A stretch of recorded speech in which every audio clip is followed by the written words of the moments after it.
Good morning, boys and girls, and friends of all ages, and thanks for joining us for our virtual story time today. My name is Chad. I work here at the Marathon County Public Library, and I picked out a few stories that I hope you'll like, because I liked reading them, and I hope you like listening to them.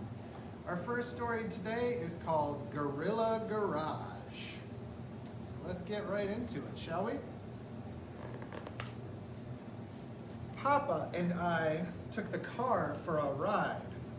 I asked to drive, but he laughed till he cried. Going uphill, the car shivered and sputtered. I can't believe it, my poor father muttered. Popping and screeching, the car began jerking. Then the old motor just simply stopped working. We sat and sat by the side of the road when a voice said, "Do you want to get towed?" We were amazed at our wonderful luck until a gorilla stepped out of the truck.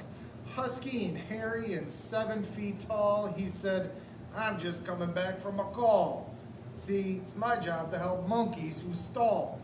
Mostly, I don't stop for humans at all."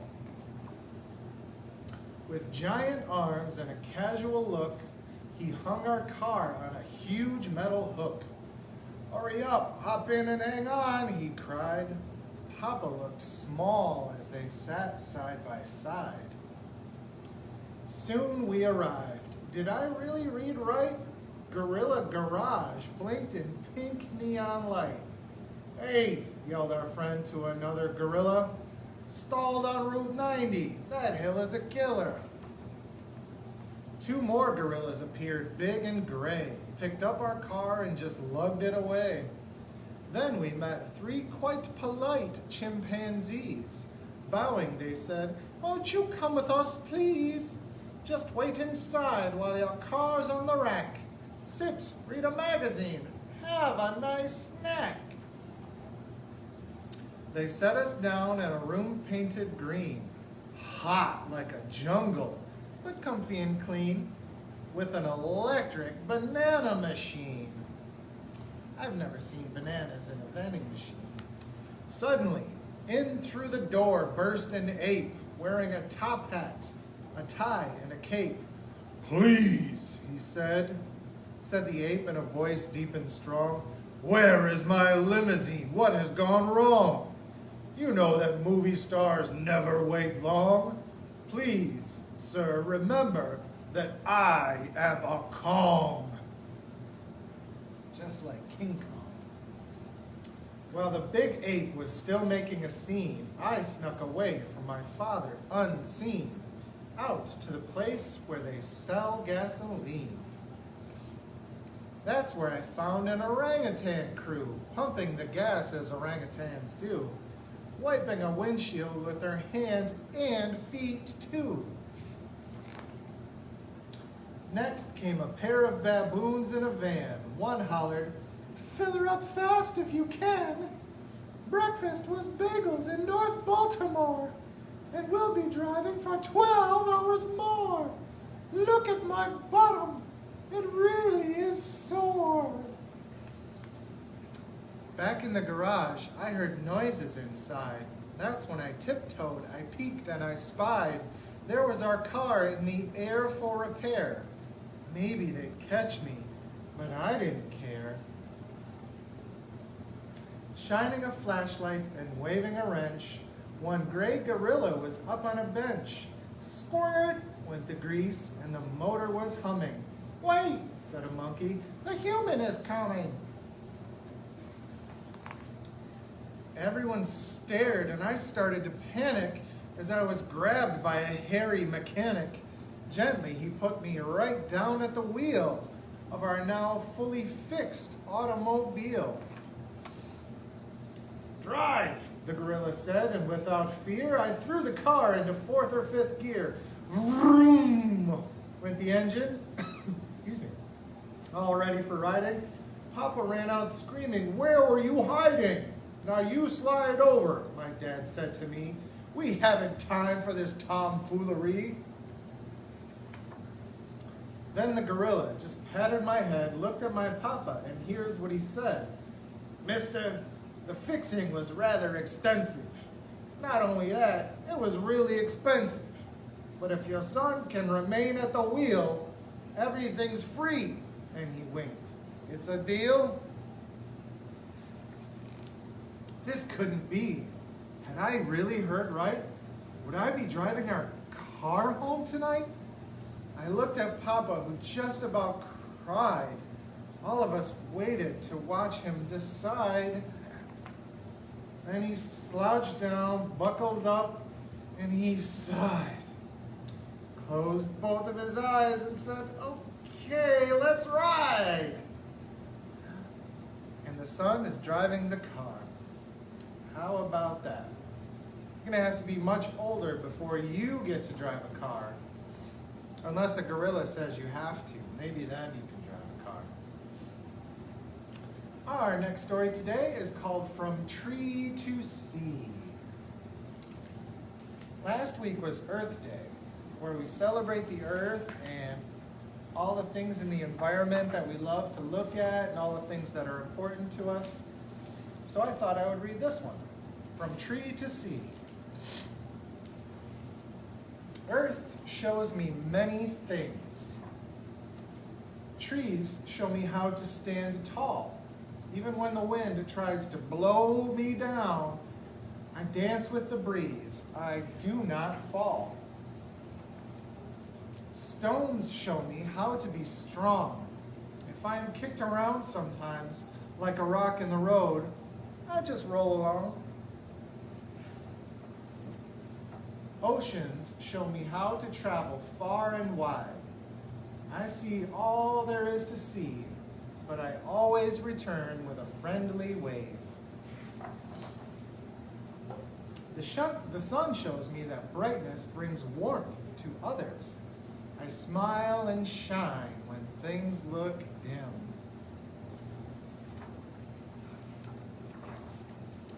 Clouds show me how to rise up and float above my problems. I am so light, I cannot be weighed down. Bees show me how to work hard and to help others. When work is shared, the rewards are as sweet as honey.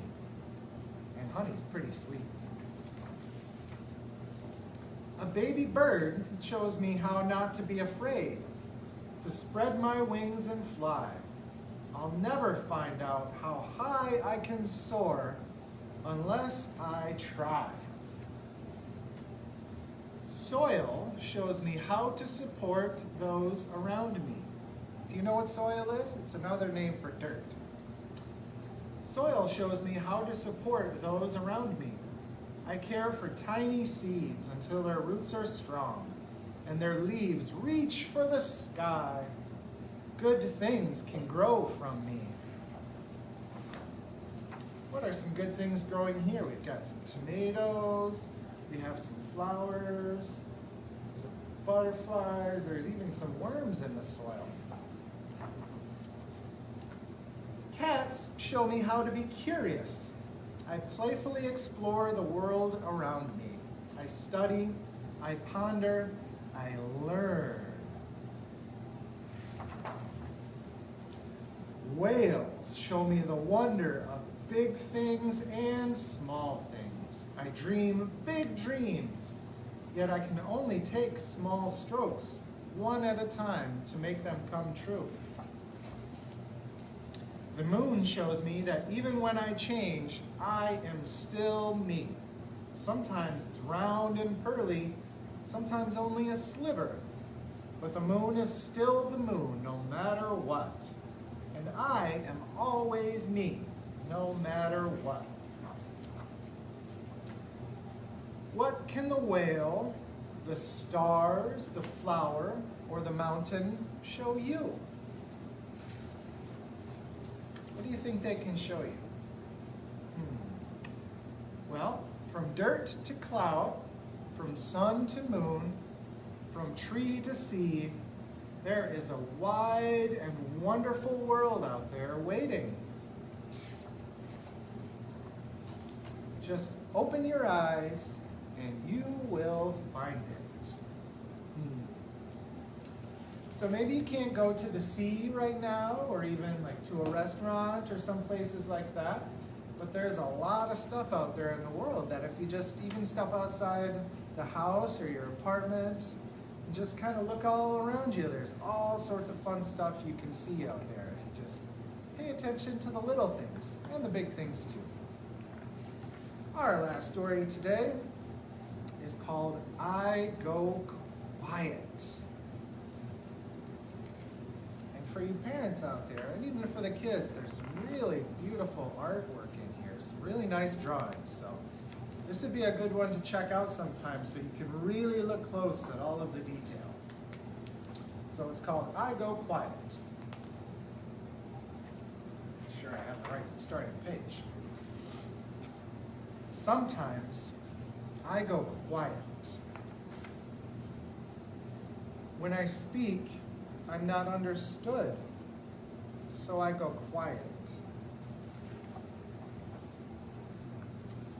When I walk into a room, I hear whispers.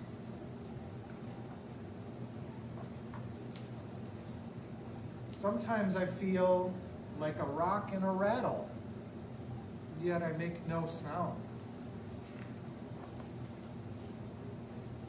I am different.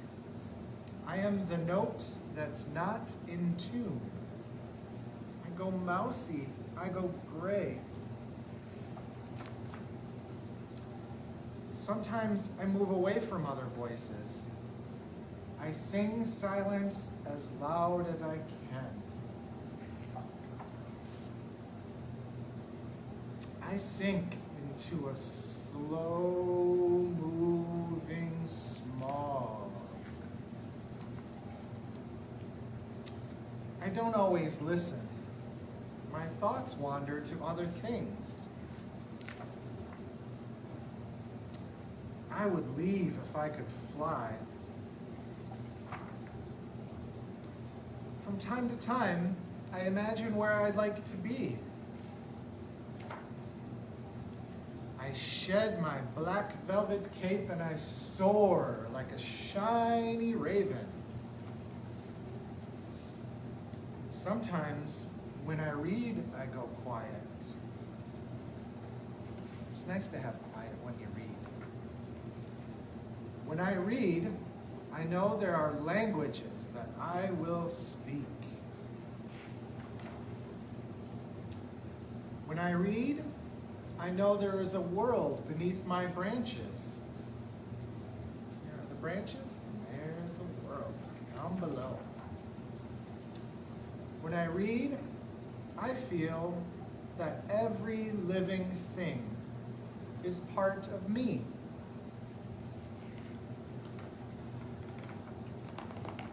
I'm on page. I think I may be a part of everything too.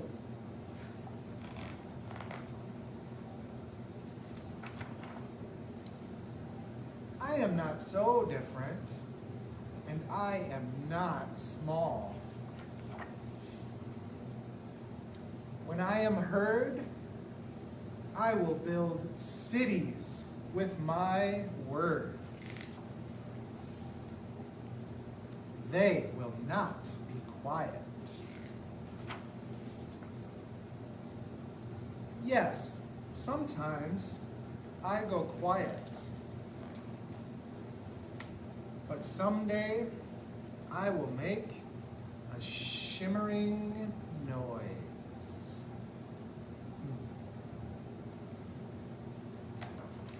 That's it for today, everybody. Thank you very much for joining us, and we will see you next time. Have a nice day.